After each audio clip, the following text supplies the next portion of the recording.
بسم الله الرحمن الرحيم. باب كيف كان بدء الوحي إلى رسول الله صلى الله عليه وسلم. وقول الله عز وجل: إنا أوحينا إليك كما أوحينا إلى نوح والنبيين من بعده. وبالسند المتصل منا إلى الإمام الإمام الحافظ الحجة محمد بن إسماعيل بن إبراهيم المغيرة الجعفي قال: وبه قال حدثنا سفيان قال حدثنا يحيى بن سعيد الأنصاري قال أخبرني محمد بن إبراهيم التيمي أنه سمع علقمة بن وقاص الليثي يقول: سمعت عمر بن الخطاب رضي الله تعالى عنه وعنهم على المنبر يقول: سمعت رسول الله صلى الله عليه وسلم يقول: إنما الأعمال بالنيات وإنما لامرئ ما نوى.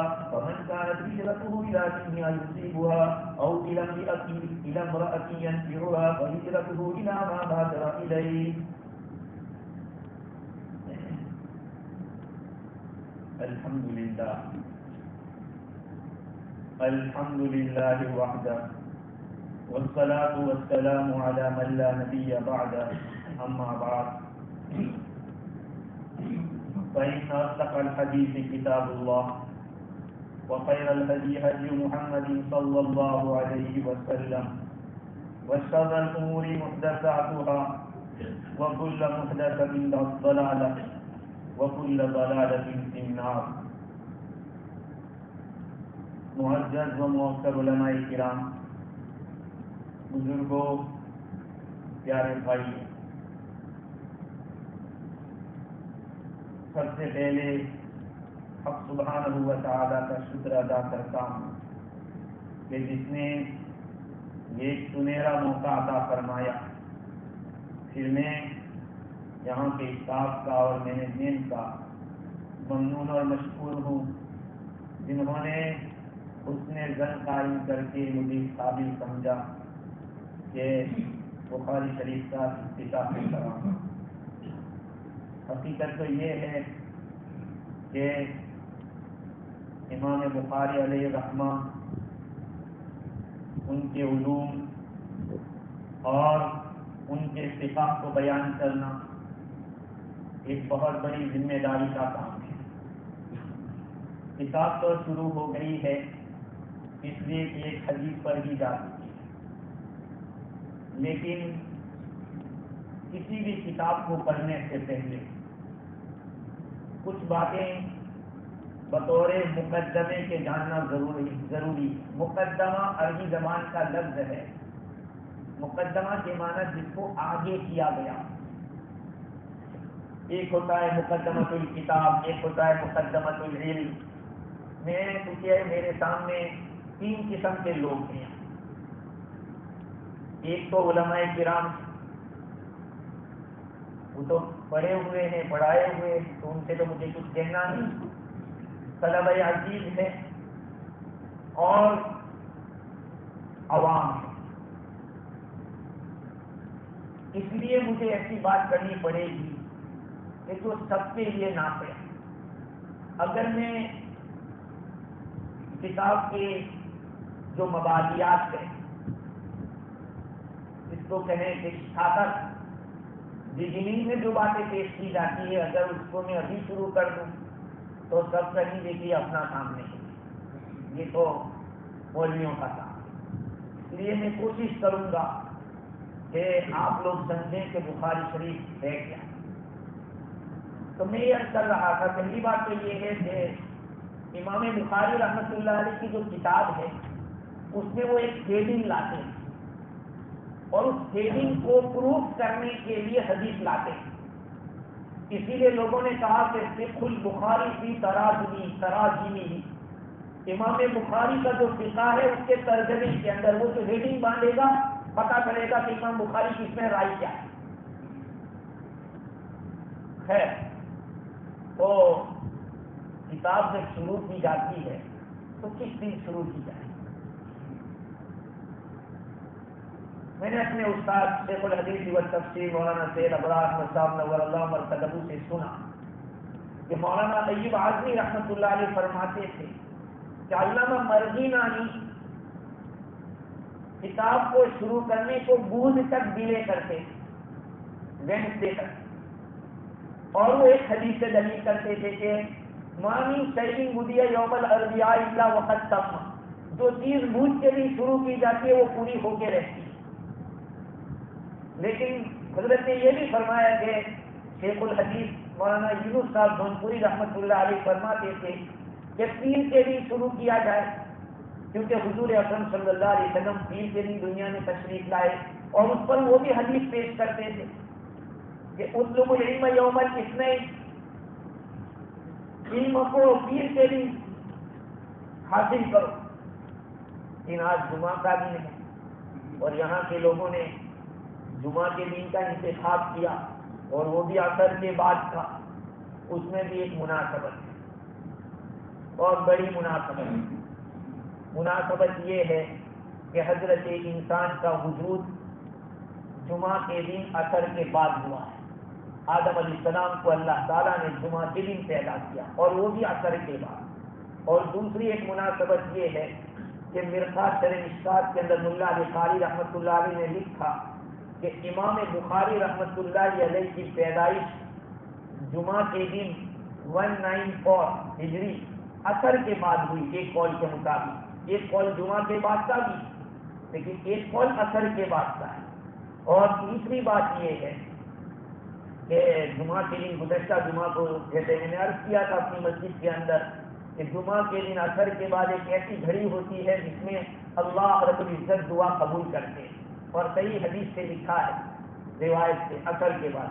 تو یہ ساری مناسبتیں ہو سکتا ہے کہ ان حضرات کے دماغ میں رہی ہو، اور انہوں نے اسی کو سامنے رکھ کر جمعہ کے دن عصر کے بعد کا وقت طے کیا۔ خیر اللہ تعالیٰ ہم کو اس دن کی برکتوں سے نوازے۔ تو میں یہ عرض کر رہا تھا کہ کتاب کو شروع کرنے سے پہلے یہ دیکھا جاتا ہے کہ اس کا رائٹر کون ہے، اور یہ بات بھی دیکھی جاتی ہے کہ وہ کس فن میں ہے، کیونکہ ایرے گیرے نتھو کھیرے کی کتاب نہیں پڑھی جاتی۔ ہر رائٹر کی جو رائٹنگ ہے اس کا ایک سلولی ایک ایفیکٹ ہوتا ہے۔ جیسی کتاب آپ پڑھو گے اسے پڑھتے پڑھتے آپ کے اندر اثرات پیدا ہوں۔ اسی لیے حضرت حکیم الامت مولانا اشرف علی تھانوی نور اللہ مرقدہ تو یہ فرماتے ہیں کہ قرآن مجید کا ترجمہ بھی اگر آپ پڑھو تو کسی عالم کی رہنمائی میں پڑھو۔ جیسے مولانا بھی فرما رہے تھے موت العالم موت العالم، یہ علماء کی ضرورت تو وہاں بھی پڑے گی، یہاں قدم قدم پہ ضرورت پڑتی ہے، لیکن فکر نہیں ہوتی اور قدر بھی نہیں ہوتی علم سے کہ علم کیا ہے۔ خیر، تو سب سے پہلے ہے یہ کتاب حدیث شریف کے بارے میں، اس میں حضور اکرم صلی اللہ علیہ وسلم کی احادیث بیان کی گئی۔ اس کتاب کا نام کیا ہے؟ ہم تو سب بخاری شریف بولتے ہیں۔ الجامع الصحیح المسند من حدیث رسول اللہ صلی اللہ علیہ وسلم وسننہ وایامہ، یہ پورا نام ہے۔ اب بات آتی ہے کہ شروع میں کیا بیان کیا جائے، کیونکہ ایک زمانے کے اندر صرف 3 چیزیں بیان کر دی جاتی تھی شروع میں، اس کو مبادیات خلافہ کہتے تھے، تاریخ، موضوع اور غرض و غایت، کہ جس فن میں یہ کتاب ہے اس کی ڈیفینیشن کیا ہے، حدیث کس کو کہتے ہیں، ایک بات۔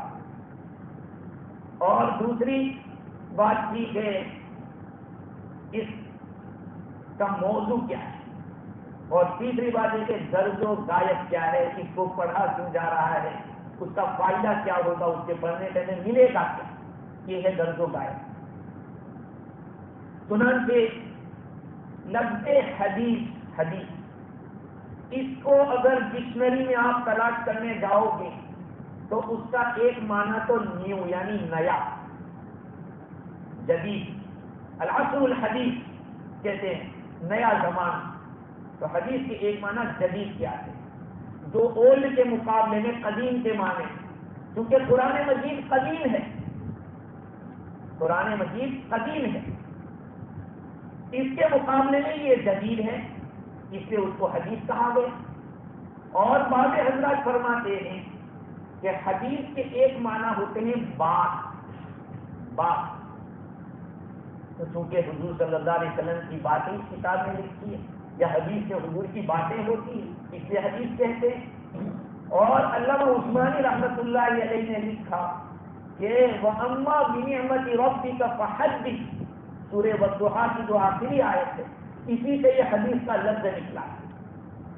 کیونکہ قرآن مجید میں سورہ ضحیٰ کے اندر اللہ تعالیٰ نے 3 نعمتیں بتائی. حضور صلی اللہ علیہ وسلم کو جو 3 نعمتیں تھی اس کو بیان کیا. ایک ما ودعك ربك وما قلى وللآخرة خير لك من الأولى ألم يجدك يتيما فآوى ووجدك ضالا فهدى ووجدك عائلا فأغنى. حضور پر 3 نعمتیں اللہ کی ہوئی اس کو بیان کیا. آپ کو یتیم پایا اللہ تعالیٰ نے تو آپ کو ٹھکانہ دیا. آپ کو راستہ سے بھلا ہوا پایا تو آپ کو ہدایت دی. گمراہ کا لفظ نہیں کر سکتے. ووجدک عائلا فاغنی، آپ کو محتاج پایا تو اللہ نے آپ کو مالدار کر دیا، بے نیاز کر دیا. یہ 3 نعمتیں بتلائی. ان 3 نعمتوں کے مقابلے میں 3 حکم دیے. وَأَمَّا الْيَتِيمَ فَلَا تَقْهَرْ، یتیم کو جھڑکو مت. وَأَمَّا السَّائِلَ فَلَا تَنْهَرْ، اور سائل کو دھتکارو مت. وَأَمَّا بِنِعْمَةِ رَبِّكَ فَحَدِّثْ، اور اپنے رب کی نعمت کو بیان کرو. تو یہ ہدایت کے مقابلے میں ہدایت شریعت کے احکام لوگوں کو بیان کیجیے. یہ علامہ عثمانی کی بات ہے کہ یہ حدیث کا لفظ یہاں سے نکلا ہے. اور اصطلاح شرع کے اندر شریعت کی زبان میں حدیث کس کو کہتے ہیں؟ ما اضیف الی النبی صلی اللہ علیہ وسلم قولا او فعلا او تقریرا او صفتا حتی الحرکات والسکنات فی المنام والیقظہ.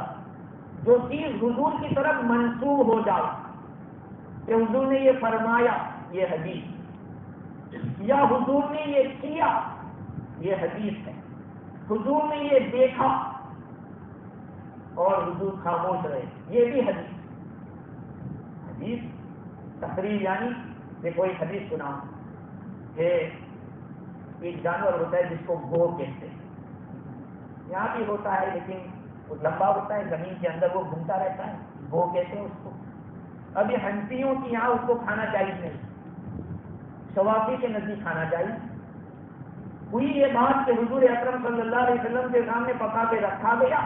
اللہ کے نبی نے منع کیا کہ لے لے. سامنے خالد بن ولید رضی اللہ عنہ بیٹھے تھے، آپ نے لیا اور چٹ کر کے کھا گئے. اب ہنسی کہتے ہیں کہ دیکھو حضور نے ناپسند کیا تھا اس سے ہم بھی نہ کھائیں. شوافی کہتے ہیں کہ دیکھو خالد بن ولید رضی اللہ عنہ نے کھایا تھا اور حضور چپ رہے. معلوم ہے جائز ہے. یہ تقریر کے معنی ثابت رکھنا، جو بات کہی گئی ہے آپ نے چلنے دیا. اب صفت یا حضور کی کوئی صفت بیان کی جائے. حتی الحرکات والسکنات، یہاں سے حضور کا کوئی حرکت کرنا، خاموش رہنا، چپ رہنا، سونے میں کیسے سوتے تھے، بیدار کس طرح ہوتے تھے، کہا یہ ساری چیزیں حدیث میں آتی. یہ ہے حدیث. اب یہ حدیث، اس کے اندر اگر بات کرنے جاوے تو بہت لمبی بات ہے. یہ علم حدیث اس علم کو کہیں گے جس کے ذریعے آپ کو یہ باتیں معلوم ہو. کوئی علم حدیث، یہ علم حدیث 2 طرح کا ہوتا ہے، ایک روایت حدیث اور ایک درایت حدیث. روایت حدیث کا مطلب یہ ہے کہ حدیث جہاں جہاں سے آئی ہے حضور سے لے کر یہاں تک، ان میں کون کون آدمی آیا اور ان میں کون آدمی کیسا تھا، اس کے سارے احکام، اور پھر فیصلہ کرے کہ یہ صحیح حدیث ہے یا کیسی ہے، وہ روایت حدیث ہے. اور ایک ہے درایت حدیث، کہ حدیث کا اندر جو بودا ہے، جو میننگ ہے وہ نکالنا، اس کو درایت حدیث کہتے ہیں. دیکھو ہر ایک کے لیے اللہ تعالیٰ نے الگ الگ لوگ پیدا کیے. میں آپ کو سمجھاؤں کہ ایک مرتبہ کوئی مسئلہ پیش آیا تو ایک بہت بڑے عالم نے امام ابو یوسف رحمۃ اللہ علیہ سے پوچھا کہ اس مسئلے کے بارے میں آپ کی کیا رائے. تو بتایا کہ فلانا میں جواب یہ ہے اس مسئلے کا. تو کہا آپ نے یہ مسئلہ کہاں سے نکالا؟ کہا حضرت یہ حدیث تو ہم نے آپ سے پڑھی، یہ حدیث تو ہم نے آپ سے پڑھی. اور اسی کون سی حدیث؟ حدیث کا فلانی حدیث اس سے ہم نے نکالا. تو کیا فرمایا کہ نحن الصیادلہ وانتم الاطباء، ہم لوگ فارمیسسٹ ہیں اور تم ڈاکٹر ہو. ہم لوگ فارمیسسٹ ہیں کہ ہم فارمولا سب تیار کر کے سب جانتے، لیکن ہم دوائی دے نہیں سکتے، پتہ نہیں کہ کون سی دوا کس کے لیے. فرمایا کہ نحن الصیادلہ وانتم الاطباء. تو یہ ہے روایت حدیث، درایت حدیث. اور اب اس کتاب کے موضوع کی بات تو ہو گئی، حدیث شریف کے حضور صلی اللہ علیہ وسلم کی جو باتیں ہوگی یہ اس کا موضوع ہے. موضوع کے معنی جس کے ارد گرد باتیں ہوتی رہے گی. ما یبحث عن عوارض ذاتی ہے، اس کو عربی میں یہ ڈیفینیشن ہے موضوع کی. حضور صلی اللہ علیہ وسلم کی ذات من حیث رسول اللہ، حضور اللہ کے نبی ہے، اس لحاظ سے حضور کی ذات کے مطابق بات ہوگی. یہ ہے حدیث کا موضوع. اور غرض و غایت، غرض یہ ہے کہ الاہتداء بہدی النبی صلی اللہ علیہ وسلم، اس کتاب کو یا حدیث کو اس لیے پڑھا جاتا ہے کہ حضور کے طریقے کو ہم اپنائیں، یہ مقصد ہے. اور ان غایت یعنی آخر میں کیا ہوگا؟ فالفوز بسعادت الدارین، جو اس کو پڑھے گا وہ دنیا میں بھی خوش وقت رہے گا اور بعد میں بھی رہے گا. اور اس کا نام حدیث ہے، اور کیوں ہے وہ بھی میں نے عرض کر دیا. اور نسبت علم حدیث کی نسبت یعنی سارے علوم کے اندر علم حدیث کا مقام کیا ہے؟ ایک بات، علم حدیث ایک نقلی علم ہے. نقلی کے معنی ڈپلیکیٹ میں، کاپی تو کاپی ہوتا ہوا علم ہے. دیکھو دو چیزیں الگ الگ ہیں. نقلی کا لفظ ڈپلیکیٹ کے معنی میں بھی آتا ہے ہمارے اردو کے اندر، اور نقلی کے معنی نقل تو نقل. دنیا کا کوئی مذہب اس بات میں ہمارا جواب اسلام کا نہیں دے سکتا کہ اللہ کے رسول صلی اللہ علیہ وسلم نے جو احادیث بیان کی ہم نے کس سے پڑھا، انہوں نے کس سے پڑھا، یہاں تک کہ حضور صلی اللہ علیہ وسلم تک یہ سارا سلسلہ جاتا ہے. اس کو کہتے ہیں سند، اس کو کہتے ہیں سند. اور یہ سند کا ہونا بہت ضروری ہے. لولا الاسلام لقال من شاء ما شاء، اگر سند نہیں ہوتی تو ہر ایک دو ٹاکا کہہ دیتا. اسی لیے کوئی بھی مسئلہ ہوگا تو پوچھا جائے گا کہ آپ نے کہاں سے کہا، کون سی روایت سے آپ نے دلیل پکڑی ہے، آپ کے پاس کون سی آیت، آپ کس حدیث سے کس آیت سے دلیل کر رہے ہیں. سند کا جاننا بہت ضروری ہے. تو علم حدیث ایک تو نقلی ہے یعنی کاپی ٹو کاپی آیا ہے، اور دوسری بات یہ ہے کہ شرعی ہے اور اصلی ہے. اصلی کا مطلب یہ ہے کہ جیسے قرآن مجید ایک دلیل ہے. آپ کو اگر کوئی مسئلہ پوچھے کہاں سے نکالا کا قرآن کی آیت سے نکالا، یہ آیت ہے. لو اسی طرح سے آپ حدیث بھی پیش کر سکتے ہیں. یہ مسئلہ کہاں سے نکالا کا فلانی حدیث سے نکالا. اس لحاظ سے یہ اصلی بھی ہے. اب سوال یہ ہوگا آپ لوگوں کو کہ قرآن کا درجہ اتنا اونچا ہے تو اس کا تو کبھی درجہ کرتے نہیں اور آپ بخاری کا کر رہے ہیں. دیکھیے اصل تو قرآن ہے، اسی لیے علماء فرماتے ہیں کہ تفسیر کا درجہ پہلا ہے. تفسیر کا درجہ آج ہم نے تفسیر کو سمجھا کیا کر رہا ہے، مفتی کا پروگرام سے کر رہا ہے. بولنے والے بولتے ہیں اتنی جہالت، وہ مفتی کا پروگرام، یہ قرآن کا پروگرام ہے، اللہ کا پروگرام. تو قرآن تو متن کی حیثیت رکھتا ہے. متن کا معنی کیا کہوں اس کو، اردو میں عربی میں تو اس کو متن کہتے ہیں، اردو میں بھی متن کہتے ہیں. مین ورڈ جو ہوتے ہیں اس کو متن کہتے ہیں. حدیث شریف یہ اس کی ایکسپلینیشن ہے. اللہ تعالیٰ نے قرآن اتارا، اس کو آقا صلی اللہ علیہ وسلم نے سمجھایا. اب حضور نے جو سمجھایا وہ دو طرح کا کلام ہوتا تھا. ایک تو میننگ اللہ کا ہوتا، اللہ کے ہوتے تھے، اور الفاظ حضور کے ہوتے تھے، یہ حدیثیں ہیں. اور ایک ایسے الفاظ تھے کہ الفاظ بھی اللہ کے، میننگ بھی اللہ کے، اس کو حدیث قدسی کہتے ہیں. حدیث قدسی کا مطلب یہ ہے کہ اللہ کے رسول صلی اللہ علیہ وسلم حدیث اس طرح بیان کرے کہ اللہ تعالیٰ نے فرمایا کہ یہ بات، تو وہ بھی ایک قسم کی وحی ہے، لیکن وہ وحی ہے غیر مطلوع ہے، اس کی تلاوت نہیں ہوتی، یہ وحی مطلوع ہے. تو اس کی فضیلت، اس علم کی فضیلت کیا ہے؟ نذر اللہ امرأ سمع مقالتی ووعاها وَأَدَّاهَا كَمَا سَمِعَهَا، اور کما قال صلی اللہ علیہ وسلم، اللہ تعالیٰ تر و تازہ رکھے اس آدمی کو. اللہ کے نبی دعا دے رہے ہیں، دعا دے رہے ہیں اللہ کے نبی صلی اللہ علیہ وسلم، اللہ تعالیٰ تر و تازہ رکھے اس آدمی کو. سمع مقالتی، جس نے میری بات سنی، اللہ کے نبی فرما رہے ہیں جس نے میری بات سنی، وہ وہاں اور اس کو یاد کر لی اور اس نے دوسروں تک پہنچا دیا، اللہ اس کو تر و تازہ رکھے. اللہ کی قسم میں نے ایسے علماء کو دیکھا کہ 100 سال کے بعد بھی ان کے چہرے تر و تازہ. مفتی لاکھوری رحمۃ اللہ علیہ 100 تک تجاوز کر دے لیکن چہرہ ویسا. مفتی محمود حسن رحمۃ اللہ علیہ کو ہم نے دیکھا، وہ بھی 90 کے اوپر دیکھا. ہمارے شیخ ابھی بھی حیات 90 کے اوپر، لیکن روزانہ 40 منٹ 50 منٹ بیان کر رہے ہیں 90 کے پلس ہو. یہ ہے علماء جو دین کی خدمت کرتے ہیں، اللہ تعالیٰ ان کے چہروں کو تر و تازہ رکھتے. حضور کی دعا کہ جو اللہ کے نبی کی حدیث کو یاد کرے گا، لوگوں تک پہنچائے گا، اللہ اس کو تر و تازہ رکھے گا. یہ اس کی فضیلت ہے. اور جہاں تک استمداد، اس علم میں مدد کس سے لی گئی؟ اللہ کے رسول صلی اللہ علیہ وسلم کے اقوال سے، حضور کے افعال سے، اس سے مدد لی گئی ہے. یہاں وہی چیزیں ملے گی آپ کو کہ حضور نے یہ فرمایا، حضور نے یہ کیا، حضور نے اس طرح صحابہ کو دیکھا. یہ ساری باتیں آپ کو یہاں ملے گی بخاری شریف. اچھا، اب آئیے میں دوسرے مضامین کو کٹ کرتے ہوئے صاحب کتاب لکھنے والے کون ہیں ان کے بارے میں گفتگو کرتا ہوں. لکھنے والے کا نام محمد ہے اور ان کی کنیت ابو عبداللہ ہے. والد کا نام اسماعیل ہے، ابن ابراہیم، ابن مغیرہ، ابن بردیزبہ. یہ بردیزبہ 2 طرح سے لکھا گیا ہے. بردیزبہ کے معنی کسان کے. ان کا یہ پہلے مجوسی تھے، اسلام میں داخل نہیں ہوئے، لیکن ان کے بیٹے مغیرہ اسلام میں داخل ہوئے. اور اسماعیل بہت بڑے محدث تھے. امام بخاری رحمۃ اللہ علیہ کے جو والد صاحب تھے اسماعیل، وہ بہت بڑے محدث تھے. اب دیکھیے بخارا کے اندر 193 کے اندر پیدا ہوئے، جمعہ کے دن پیدا ہوئے. اب جمعہ بعد ہوئے یا عصر کے بعد ہوئے، مختلف اقوال ہیں، لیکن جمعہ کے دن پیدا ہوئے. یتیم تھے، یتیم تھے.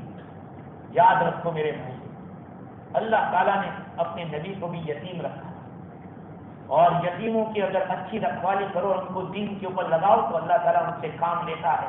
یہ امام بخاری رحمۃ اللہ علیہ یتیم تھے، لیکن بچپن میں آنکھیں چلی گئی، نابینا ہو گئے، لیکن والدہ بہت نیک تھی. والدہ بہت نیک، دعا کرتی رہتی تھی کہ اللہ میرے بیٹے کو بینا کرے. ایک مرتبہ خواب میں سیدنا ابراہیم علیہ السلام کو خواب میں دیکھا. وہ فرما رہے کہ جاؤ تمہارے بیٹے کی آنکھ اللہ تعالیٰ نے لوٹا دی. یہ ان کے جا کے دیکھتی ہے تو امام بخاری رحمۃ اللہ علیہ کی آنکھیں کھلی ہوئی تھی اور وہ بینا ہو گئی. میرے بھائیوں، گھر کی تربیت اچھی ہوتی ہے تو پھر آگے تک کام چلتا ہے. یہ 18 سال کی عمر میں، 18 کی عمر تھی ان کی، 18 کی، اور 18 سال کی عمر کے اندر کئی کتابیں ان کو یاد ہو گئی تھی اور انہوں نے کتاب لکھنا بھی شروع کر دیا. انہوں نے اپنی زندگی کے اندر بہت سارے سفر کیے علم حاصل کرنے کے لیے. چنانچہ علماء کرام نے لکھا ہے کہ خراسان کا سفر کیا، مصر کا، عراق کا، شام کا، اور حرمین شریفین کا بھی سفر کیا. اپنی والدہ کے ساتھ اور اپنے بھائی کے ساتھ گئے. والدہ اور بھائی تو آ گئے، لیکن یہ علم حاصل کرتے رہے یہاں تک کہ 1000 ٹیچر سے انہوں نے حاصل کیا. کتنے؟ 1000 مشائخ ان کے شیوخ ہیں، 1000 شیوخ ان کے پاس انہوں نے علم حاصل کیا. امام بخاری رحمۃ اللہ علیہ کی یہ جو کتاب ہے تقریباً 16 سال کے اندر لکھی، 16 سال. ان کے پاس 6 لاکھ حدیثیں ہیں. آپ نے کتاب شروع ہوتے وقت سنا ہوگا کہ وَبِالسَّنَدِ الْمُتَّصِلِ مِنَّا إِلَى الْإِمَامِ الْهُمَامِ الْحَافِظِ الْحُجَّةِ. تو حافظ کا مطلب جیسے ہمارے حافظ صاحب قرآن حافظ ہیں، یہ بھی ایک حافظ ہے، لیکن حدیث میں جو حافظ ہے اس سے مراد جس کو 1,00,000 حدیثیں یاد اور حجہ سے مراد جس کو 3,00,000 حدیثیں یاد تھی. تو امام بخاری رحمۃ اللہ علیہ کو اتنی حدیثیں یاد تھی اور حاکم اس کو کہیں گے جس کو 5,00,000 حدیثیں یاد. امام بخاری رحمۃ اللہ علیہ نے یہ جو کتاب لکھی ہے بڑی جافشانی سے، بڑی قربانی کے ساتھ لکھی ہے. کیوں لکھی بھائی یہ کتاب؟ 2 وجہ حافظ ابن حجر رحمۃ اللہ علیہ نے لکھی ہے اور بھی محدثین نے لکھی. یہی 2 وجہ زیادہ لکھی ہے. ایک تو یہ کہ ان کے استاد اسحاق ابن راہوی، ان کے استاد، انہوں نے اپنے شاگردوں سے بتایا، فرمایا کہ میرا دل چاہتا ہے کہ تم لوگ ایک کتاب ایسی لکھو جس میں بالکل صحیح حدیثیں ہوں. تو یہ بات امام بخاری رحمۃ اللہ علیہ نے اپنے دل میں لے لی اور انہوں نے پھر کمر کسی اس کو لکھنے کے اس پوری کتاب کے اندر جو حدیثیں ہیں بقول حافظ ابن حجر رحمۃ اللہ علیہ کی کہ 9,982 ہے، وہ سب ڈبل ہوگی، لیکن اگر سب کو ڈبل ہے اس کو نکال دیا جائے تو تقریباً 4,000، بعضوں نے 2,623 بھی لکھی ہے، مختلف اقوال. اس میں سے 22 حدیثیں ایسی ہیں کہ امام بخاری اور حضور صلی اللہ علیہ وسلم کے بیچ میں صرف 3 واسطے ہیں جس کو ثلاثیات کہا جاتا ہے. دیکھو یاد رکھو ایک بات، حدیث کے اندر جتنے حضور کے اور ہمارے بیچ میں واسطے کم ہوتے ہیں اتنی وہ زیادہ مضبوط کہلاتی ہے. اس لیے امام بخاری نے 22 حدیثیں ثلاثیات لکھی ہے اور ان میں سے تقریباً 16 ایسی ہیں جو غیر مقرر ڈبل نہیں ہے. اس کو ڈبل کو نکال لیا جائے تو 16 رہتی ہے ثلاثیات. اچھا، آپ لوگوں نے سیدھا سیدھا سنا ہوگا کہ 6 کتابیں، حدیث کی 6 کتابیں. سب سے پہلے بخاری شریف، دوسرے نمبر پہ مسلم شریف، تیسرے نمبر پہ ابو داؤد شریف یا نسائی شریف. ان دونوں میں سے 3-4 پہ کچھ اختلاف ہے تھوڑا. اور 5ویں نمبر پہ ترمذی شریف اور 6ویں نمبر پہ ابن ماجہ. بعضوں نے سنن دارمی بھی کہا ہے، بعضوں نے موطا امام مالک کو بھی کہا ہے. خیر، تو یہ 6 میں پہلے نمبر کی کتاب امام بخاری کی. امام بخاری رحمۃ اللہ علیہ نے اس کتاب کو جب لکھا ہے تو اس کو حتیم نے بیٹھ کر شروع کیا. حتیم جانتے ہیں، حج میں جو لوگ جاتے ہیں وہ دیکھتے ہوں جو وہ ماڈل کیا ہوا ہے بیت اللہ کی سائڈ کے اوپر، اس کو حتیم کہتے ہیں. اور وہ بیت اللہ کا حصہ ہے، کعبہ کے اندر ہی ہے، لیکن کفار مکہ کے پاس پیسہ کم پڑ گیا تھا، اس لیے انہوں نے اس کو حرم میں داخل نہیں کیا، بیت اللہ کے اندر داخل نہیں کیا. وہ تو ہمارے اوپر اللہ نے احسان کیا ہے، کیونکہ اگر ہم لوگ اندر تو جانا چاہتے تو بادشاہ لوگ کہاں جانے دیں. اللہ تعالیٰ نے یہ انتظام کر لیا کہ اس امت کا اگر غریب فقیر بھی جاوے اور وہ کعبہ کے اندر جانا چاہتا ہے تو وہ حتیم میں کھڑا ہوگا، وہ کعبہ کے اندر داخل ہو گیا ہے. خیر، تو یہاں انہوں نے لکھنا شروع کیا اور ختم کہاں کیا؟ حضور اکرم صلی اللہ علیہ وسلم کے روزے کے پاس. 2 رکعت نماز پڑھتے تھے، غسل کرتے، 2 رکعت نماز پڑھتے اور پھر استخارہ کرتے کہ یہ حدیث لکھوں یا نہ لکھوں. پھر وہ حدیث کو لکھتے. علماء کرام نے لکھا ہے کہ دیکھو امام بخاری رحمۃ اللہ علیہ نے جو حدیثیں لکھی ہے اتنی ہی صحیح نہیں ہے. بہت سارے لوگوں کو یہ مغالطہ ہو گیا اور آج بھی کچھ لوگ یہ سوچتے ہیں کہ بخاری میں تو نہیں ہے یہ حدیث بخاری میں تو نہیں. امام بخاری رحمۃ اللہ علیہ کا خود کا میں ملفوظ آپ کو سناتا ہوں. قال الفربری، یہ فربری وہ ہے جس کا یہ نسخہ ہے بخاری شریف کا. یہ نسخہ اکثر و بیشتر فربری کا ہے. امام بخاری رحمۃ اللہ علیہ سے 90,000 لوگوں نے بخاری سنی ہے، خود ان کی زبان 90,000 لوگوں نے. تو یہ فربری فرماتے ہیں کہ مجھے محمد بن ابی حاتم بخاری نے البراق نے کہا، وہ فرما رہے تھے میں نے سنا کہ امام بخاری رحمت اللہ علیہ کو میں نے خواب میں دیکھا. نہیں، بات یہ تھی کہ ابراہیم بن معقل نصفی فرماتے ہیں کہ امام بخاری کو میں نے فرماتے ہوئے سنا، ما ادخلت فی کتاب الجامع الا ما صح وترکت من الصحیح حتى لا يكون.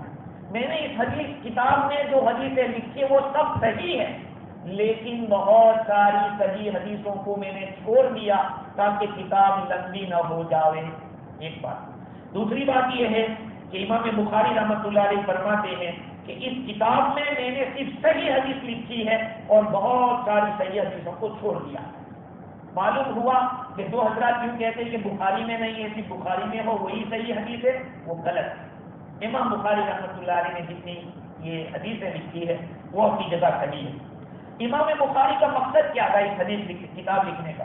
ایک مقصد تو یہ تھا کہ امت کے سامنے بالکل صحیح حدیثیں آ جائیں، ایک مقصد یہ تھا. لیکن اس کے ساتھ ساتھ ان کا ایک مقصد یہ بھی تھا کہ لوگوں کو سمجھ میں آوے کہ حدیث سے معنی کیسے نکالا جاتا ہے. ہاں، فقہ البخاری فی تراجمہ، امام بخاری کا فقہ اس کے ٹائٹل کے اندر ہے، پتہ چلے گا کہ یہ مسئلہ کیا ہے. میرے بھائیوں، واقعتاً یہ ذوق کی بات ہے، ہر ایک سمجھ میں آوے یا نہ آوے. شیخ زکریا رحمۃ اللہ علیہ کے حوالے سے میں نے اپنے استاد سے سنا، جن کی فضائل اعمال کا کیا سمجھتے ہیں؟ 150 کتابوں کا نچوڑ ہے. وہ شیخ الحدیث صاحب کی کتاب ہے. وہ یہ فرماتے تھے کہ تراجم البخاری احلی من قبلۃ العذاری، تراجم البخاری احلی من قبلۃ العذاری. کہا کہ دوشیزہ کو بوسہ لینا اس سے زیادہ لذت بخاری کے ترجموں میں آتی. اور اس میں کوئی شک نہیں، علم جب کھلتا ہے تو آدمی کو مزہ آتا ہے، پتہ چلتا ہے. امام محمد رحمۃ اللہ علیہ رات کو کتاب دیکھ رہے ہیں، کتاب دیکھتے دیکھتے ہوئے مسئلہ سمجھ میں آیا تو پوچھتے کہا ہی نہ ملوک الدنیا، دنیا کے بادشاہ کہاں ہے؟ یہ لذت علم کی ہر ایک کو نصیب نہیں ہوئی. خدا کی قسم میں کہتا ہوں، یہ جو بچے ہیں 10-10 سال اور 15-15 سال لگا کے جو پڑھانے جاتے ہیں، پھر ان میں جو حالات آتے ہیں تو بڑا افسوس ہوتا ہے. ہم بہت ناقدری کر رہے ہیں علماء کی. امام بخاری رحمۃ اللہ علیہ کے ساتھ بھی بہت کچھ ایسا ہوا ہے. کیا ہوا؟ پہلی بات تو یہ کہہ دوں کہ امام بخاری کی یہ کتاب اتنی فیمس کیوں ہوئی؟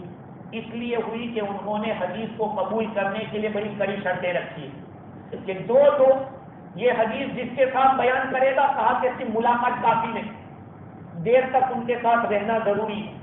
آدمی تو معتبر ہونا ہی چاہیے، لیکن دونوں کا دیر تک ملنا ضروری ہے. امام مسلم رحمۃ اللہ علیہ نے یہ شرط نہیں لگائی، صرف مل لینا کافی ہے ان کے نزدیک. اس لیے امام مسلم کی روایت تھوڑی ان سے کم درجے کی. بعض لوگوں نے امام مسلم کو پہلا درجہ دیا ہے. خیر، اب امام بخاری رحمۃ اللہ علیہ نے یہ کتاب لکھی تو کسی نے خواب کے اندر دیکھا، حضور اکرم صلی اللہ علیہ وسلم نے ارشاد فرمایا کہ تم شافعی کی کتاب کیا پڑھتے رہتے ہو، میری کتاب کب پڑھو گے؟ کہا حضور آپ کی کتاب؟ کہا محمد بن اسماعیل بخاری کی کتاب، وہ میری کتاب. یہ ہے امام بخاری کی کتاب. اور ان کا حافظہ میرے بھائی اگر اس پہ بیان کرنے جائیں، ایسا حافظہ کہ ایک جگہ تشریف لے گئے، لوگوں نے ان کا امتحان لیا. کیسے امتحان؟ کہا کہ 100 حدیثوں کے ٹائٹل ادھر ادھر کر دیے، 10 آدمیوں کو دیے کہ یہ 10 تم رکھو، تم 10 رکھو، اور 10 آدمیوں نے ایک ایک کر کے حدیثیں الٹی بیان کی، سب نے بیان کر دی. اب وہ سوچ رہے ہیں کہ ان کو سمجھ میں نہیں آیا. امام بخاری رحمۃ اللہ علیہ نے فرمایا کہ آپ نے جو 10 حدیثیں بیان کی ہیں، صحیح حدیثیں یہ ہیں اور آپ نے پڑھی وہ غلط یہ ہے. لوگ تعجب میں پڑ گئے، بھائی صحیح تو سنا کرتے تھے کہ ان کو یاد ہوگی اس لیے صحیح سنا دی، لیکن غلط کیسے یاد ہو گئی؟ ایک دفعہ سنتے ہی ان کو یاد ہو گئے. ایک درس میں وہ تشریف لے جا رہے تھے، حدیث سنتے رہے، 15,000 حدیثیں لکھی جا چکی ہے. کسی نے کہا کہ کیوں ٹائم ضائع کرتے ہو، ویسٹ کرتے ہو، آ کے سن کے چلے جاتے ہو، آ کے سن کے چلے جاتے ہو، کچھ لکھتے بھی نہیں. تو بہت زیادہ تنگ آ گئے تو کہا اچھا پوچھو. 15,000 حدیثیں سنا دی میرے پاس. یہ تو ان کا حافظہ تھا، کتنا بھاری حافظہ ہو. لیکن اتنی ہی ان کی ناقدری بھی. ہوا یہ کہ ایک جگہ جہاں پر بخارا کے اندر وہ رہ رہے تھے، اس بخارا میں ایک امیر تھا خالد بن محمد زہری، وہ بادشاہ کا نائب تھا. وہاں امام بخاری رحمۃ اللہ علیہ کے ساتھ کبھی بات چیت ہوتی رہتی تھی، تلطف ہوتا رہتا تھا. تو اس نے امیر نے کہا کہ بخاری شریف لے کے آؤ اور ہمارے محل میں پڑھاؤ. تو آپ نے فرمایا کہ علم یوتا ولا یاتی، علم کے پاس جانا پڑے گا، علم خود بخود نہیں آئے گا. آج ہم نے تو سوچ لیا کہ علم ایسے ہی آتا ہے. ہمارے یہاں اتنی رانگ سوچ ہے کہ گویا کہ ان لوگوں کو سب زبانی ہے، ان کو کتاب دیکھنے کی ضرورت نہیں پڑتی. ہمیں پوچھو، جو پڑھانے والے ان کو پوچھو کہ کتنا بھیجا ماری کرنی پڑتی ہے. ایک بیان جمعہ کا ہم کرتے ہیں 10 کتابیں دیکھ کر آتے ہیں، ایسے نہیں دیکھ جاتے. اور لوگ اس کو سہل سمجھتے ہیں، کہا ہم بھی مولانا ہو جاتے ہیں. ایسے ہو جائیں گے مولانا؟ کھیل نہیں ہے یہ، تو خدا جس کو چاہتا ہے اسی کو ملتا ہے. علم اللہ کی نعمت ہے، ہر ایک کو نہیں ملتی. اللہ جس کو چوز کرے گا اسی کو ملے گا. تو انہوں نے یہ فرمایا کہ نہیں، ہم نہیں آئیں گے، اور اگر آپ کو کہنا ہو تو مجھے کہہ دو کہ میں مجلس بند کر دوں، تاکہ کل قیامت میں اللہ تعالیٰ کو کہہ سکوں کہ میں تو حدیث کا درس دے رہا تھا لیکن فلاں لوگوں نے بند کر دیا. تو بادشاہ نے اس وقت کے امیر نے کہلوایا کہ ان کو یہ کہو کہ ہمارے بچے آپ کے پاس آئیں گے، ان کے لیے تھوڑا ٹائم نکالے اور اس وقت کوئی پڑھنے کے لیے نہ آئے. کہا کہ یہ بھی نہیں ہو سکتا، یہ اللہ کا علم ہے، اس کو میں کسی کے ساتھ خاص نہیں کر سکتا. تو بات جو اس وقت کا جو امیر تھا اس نے اپنے کچھ دوستوں کو ملا کر امام بخاری رحمۃ اللہ علیہ کو وہاں سے بخارا سے نکلنے پر مجبور کیا. لیکن جب وہ جا رہے تھے تو امام بخاری رحمۃ اللہ علیہ نے کیا بددعا دی؟ اللہم ارہم ما قصدونی بہ فی انفسہم و اولادہم و اہالیہم. اے اللہ تو ان لوگوں کو دکھا دے جو میرے ساتھ برا ارادہ کرتے ہیں، ان کے گھر والوں کے اندر بھی مصیبت لا، ان کے اولاد میں بھی مصیبت لا، اور ان کی ذات میں بھی مصیبت لا. یہ امام بخاری رحمۃ اللہ علیہ نے بددعا دی. کتابوں میں لکھا ہے کہ 1 مہینہ بھی نہیں گزرا کہ حاکم کا اوپر سے جو بادشاہ تھا اس کا لیٹر آئے کہ اس کو گدھے کے اوپر سوار کیا جائے اور پورے شہر میں گھمایا جائے اور ایک کونے میں بند کر دیا جائے. یہاں تک کہ وہ اسی حال میں مر گیا اور جتنے اس کے سپورٹر تھے وہ بھی تباہ و برباد ہو گئے. یہ ہے امام بخاری علیہ الرحمہ کا یہ واقعہ. اب یہ بخارا سے نکلے، کہاں گئے؟ سمرقند جا رہے ہیں. سمرقند والوں نے کہا کہ ہمارے یہاں آ جائیے، ہم لینے کے لیے آپ کو تیار ہیں. لیکن جب وہاں پہنچے تو یہ تو میرے عزیز ہو گئے تو سمجھتا ہوں کہ علماء کو چونکہ نبی کی میراث ملی، جیسے نبی کو گالیاں دی ابو جہل نے، ابو لہب نے، ایسے علماء کو ملتی ہیں. لیکن میں یہ لوگوں سے کہتا ہوں کہ ہم تو حضور کی سنت ادا کر رہے ہیں، تم ابو جہل اور ابو لہب کی سنت کیوں ادا کرتے؟ تم کیوں ابو جہل اور ابو لہب کی سنت کو ادا کرتے؟ امام بخاری رحمۃ اللہ علیہ سمرقند جا رہے ہیں. ابھی سمرقند میں داخل نہیں ہوئے، 2-3 دن کا راستہ باقی تھا. اتنے میں ہوتا یہ ہے کہ پتہ چلا کہ وہاں کچھ لوگ کہتے ہیں کہ ان کو آنے دو، کچھ کہتے ہیں کہ نہیں آنے دو. کیونکہ وہ بھی تو لوگ سیدھے سے امام بخاری کا اسٹریٹ بات کرنے والے، سیدھی بات. تو وہاں ان کے رشتے دار سے وہاں رکے ہوئے امام بخاری. وہاں سے آدمی آیا بلانے کے لیے، چلو لوگ راضی ہو گئے آپ کو جانے کے لیے. امام بخاری رحمۃ اللہ علیہ تیار ہوئے اور ابھی چل رہے تھے. 20 قدم چلے تھے، کہا کہ اب میں کمزور ہو چکا ہوں، بس اب مجھے یہیں رہنے دیجیے. امام بخاری رحمۃ اللہ علیہ کا وہیں پر انتقال ہوا اور اتنا پسینہ نکلا. اور یہ اچھی سائن کہی جاتی ہے. عید کا رمضان، عید کا عید الفطر کی رات تھی اور وہیں پر آپ کا انتقال ہوا. اتنا پسینہ نکلا کہ دیکھا نہیں گیا. لیکن میرے عزیزوں، بعض اللہ والوں نے ان کے انتقال سے پہلے دیکھ لیا تھا. حضور اکرم صلی اللہ علیہ وسلم انتظار میں ہے، آپ کے ساتھ صحابہ ہیں. پوچھا کہ حضور کیا بات ہے؟ کہا کہ میں محمد بن اسماعیل کا انتظار کر رہا ہوں.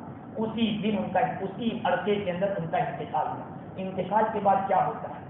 انتقال کے بعد لوگوں نے دفن تو کیا، لیکن ان کے قبر میں سے اتنی خوشبو آئی کہ لوگ مٹی گھر پہ لے جانے لگے. اتنی خوشبو آئی. جنہوں نے ستایا تھا ان کو احساس ہوا کہ ہم نے غلط کیا. لیکن اب کیا؟ چڑیا چل گئی کھیت، اب پچھتاوے کیا ہوا؟ ہاں، امام بخاری بہت بڑے آدمی تھے، مجتہد تھے. وہ امام وہ کسی مطلب پہ نہیں تھے، اس لیے کہ 4 اماموں کا جو مسئلہ آیا ہے وہ 4ویں صدی ہجری میں آیا. باقی جتنے محدثین ہیں، امام مسلم علامہ انور شاہ کشمیری رحمۃ اللہ علیہ فرماتے ہیں کہ ان کا مطلب مجھے معلوم نہیں. بعضوں نے کہا وہ شافعی تھے. ترمذی اور ابو داؤد شافعی تھے، نسائی شافعی تھے، طحاوی و حنفی تھے. امام بخاری مجتہد مطلق تھے. ان کو اللہ تعالیٰ نے وہ صلاحیت دی، انہوں نے بخاری شریف کے اندر وہ باتیں لکھی.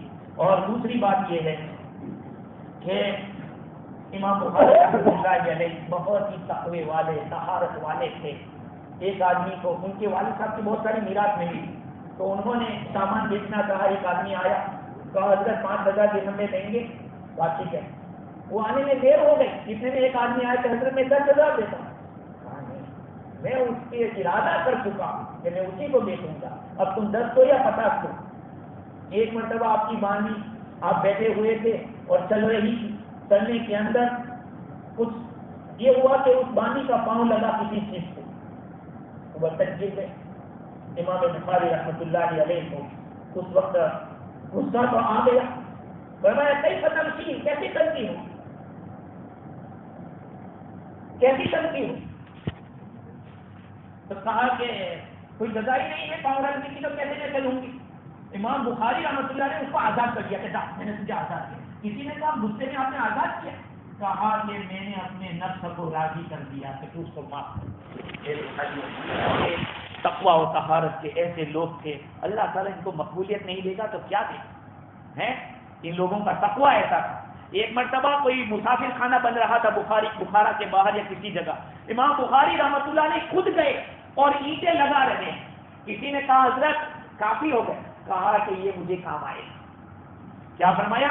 یہی چیز مجھے کام آئے گی. ان کے الفاظ یہ تھے کہ ھذا الذی ینفعنی, یہ چیز مجھے نفع دے گی. یاد رکھو آپ لوگ اللہ تعالیٰ کے بندوں کی خدمت کرتے ہو, لیکن خدمت میں اخلاص رکھو, اور یہ یاد رکھو کہ خدا اور تمہارا معاملہ ہے دکھلاوے کے لیے, کسی کو کاٹنے کے لیے, کسی کو ستانے کے لیے. اگر آپ کا کوئی کام ہو گیا, خدا کی قسم دنیا بھی بگڑے گی, آخرت بھی بگڑے گی. امام بخاری جیسا آدمی اینٹیں رکھ رہا ہے, مخلوق کی خدمت ہے یہ. اس لیے ایک بات کہہ کر اپنی بات کو ختم کرتا ہوں. حضرت یحییٰ ابن زکریا علیہ السلام کو شیطان سے ملاقات ہوئی تو شیطان سے پوچھا کہ تجھے سب سے زیادہ پسند کون ہے, تجھے سب سے زیادہ پسند کون ہے؟ تو کہا کہ مجھے وہ ایمان والا پسند ہے جو کنجوس ہو. کہا تجھے ناپسند کون ہے؟ تو کہا کہ مجھے ناپسند وہ گنہگار مسلمان ہے جو سخاوت کرتا, الفاسق السخی, کیونکہ سخاوت اللہ کو پسند ہے. میرے بھائیوں, مخلوق کی خدمت کو معمولی مت سمجھو, اور مخلوق کے درد کو بھی معمولی مت سمجھو. اگر کسی کا درد ہو گیا اور درد دل لگ گیا خدا سے, خدا کی قسم تباہ ہو جائے. امام بخاری رحمۃ اللہ علیہ کے حالات دیکھیے آپ, پتہ چل رہا ہے کہ ایسے آدمی جو یکسو ہو کر دین کا کام کرتا تھا, پوری مخلوق نے کتنا فائدہ اٹھایا. خیر انشاءاللہ مزید گفتگو تو درس کے وقت ہو سکتی ہے. اللہ تعالی ہم سب کو امام بخاری رحمۃ اللہ علیہ کے بیان کیے ہوئے اسباب کی قدر کی توفیق دے, احادیث پر چلنے والا بنائے. وآخر دعوانا ان الحمد للہ.